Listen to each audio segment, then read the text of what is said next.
And Mr. Chairman, I know you do your best with what you've got, but you've got members here that have submitted falsified evidence to the record. You have members here that have submitted and mischaracterized closed-door hearings, and people want to say back and forth at the end of the day, it doesn't matter what party it's happened from. You've got members who've engaged in revenge porn in this committee. So it is understandable why Hunter Biden would want to testify in front of the public for the American people to be able to witness that testimony for themselves. Folks, welcome back to Liberty Pundit. What you're about to witness is a masterclass in how to dismantle bad arguments with pure facts. AOC just got absolutely demolished by Byron Donalds on the House floor, and I need you to see this.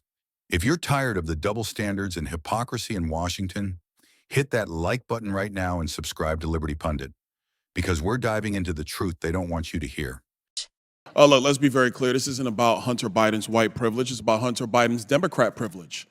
Because Donald Trump Jr. showed up for 5 congressional subpoenas. There was never this circus where he was subpoenaed by House Democrats and he showed up on the Senate side or showed up at the White House to answer in some fake, phony, lame press conference, not actually going to the House and doing what he was compelled by a subpoena to do. Hunter Biden did that.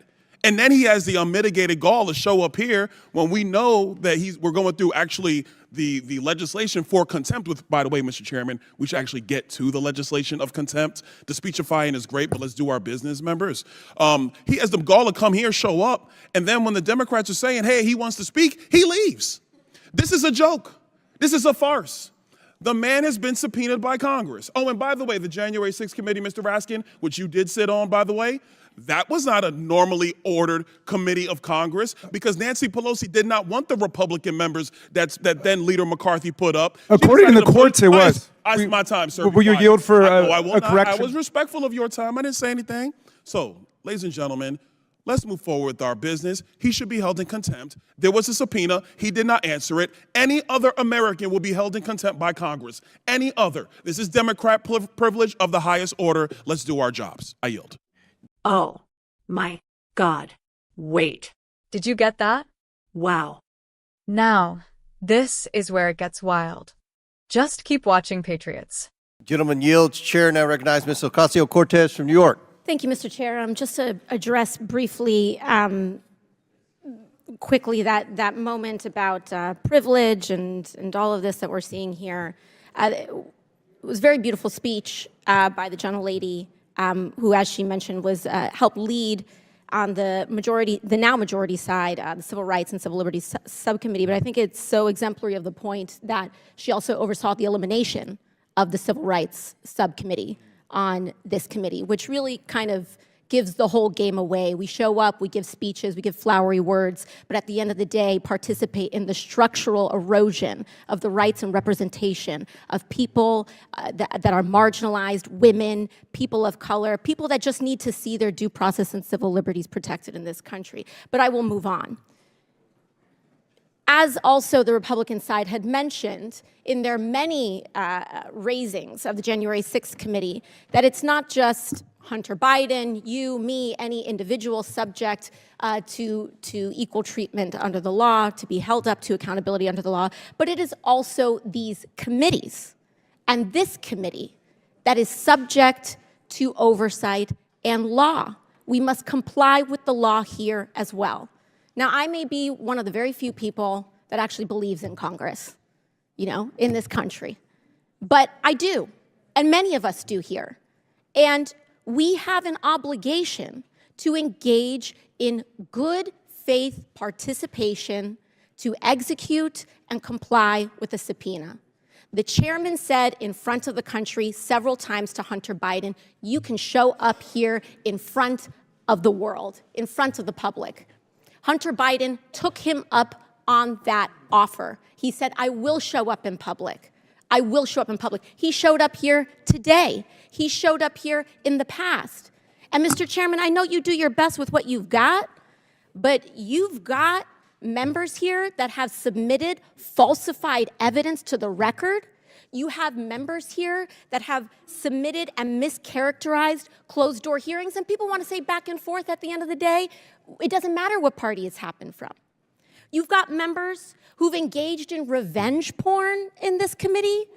So it is understandable why Hunter Biden would want to testify in front of the public for the American people to be able to witness that testimony for themselves.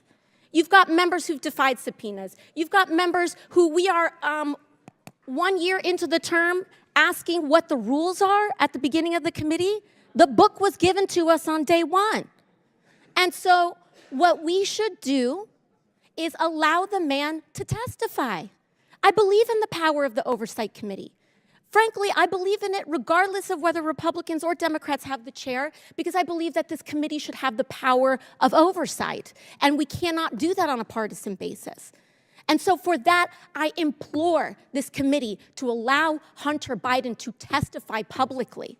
I implore and I ask for that to happen. And we cannot do that by getting engaged in this back and forth on a defiance of the subpoena. Let him comply. Let him do it today. Let him do it tomorrow. But let the man do it. And with that, I yield back to the ranking member. I Let's set the serve on a stage. committee with Ocasio-Cortez. Oh, you've heard of her. Okay. And she literally believes that we can print whatever we want. It doesn't matter how much we borrow. It doesn't matter how much we spend. But she can believe all that while she drives her nice little Tesla and lives in one of the most expensive apartments in Washington, D.C.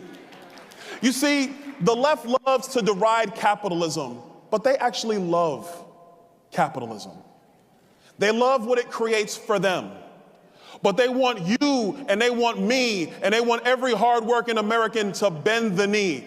But America has woken up, and we have realized that we're not going down a socialist road, and we're going to fight them. That there was plenty of evidence for the continuation of an impeachment inquiry. And the purpose of that hearing was the relevance basis for an impeachment inquiry. The House has now voted for an impeachment inquiry. And one of the first things that the House did after the vote of an impeachment inquiry was to subpoena Hunter Biden to appear. Hunter Biden has evaded that subpoena. So flagrantly did he evade it that he decided to show up at the Senate side to give a press conference, and Eric Swalwell, a member of the House, helped him get that time on the Senate side to give a press conference. That's a flagrant violation of a congressional subpoena. Secondarily, he has the gall to show up here when we're actually discussing contempt.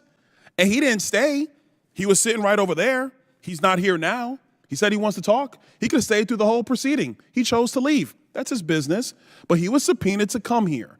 Back in December, he chose not to of his own volition. He's in violation of that subpoena, a subpoena that was executed with the signature of the clerk of the House of Representatives. That is the document that is binding. That's what we work off of. Let's talk about what really happened here. Byron Donalds comes out swinging with a point that completely destroys the left's narrative. This isn't about white privilege. It's about Democrat privilege. And he backs it up immediately. Donald Trump Jr. showed up for 5 congressional subpoenas. 5. No circus, no press conferences, no games. He just showed up and did what the law required.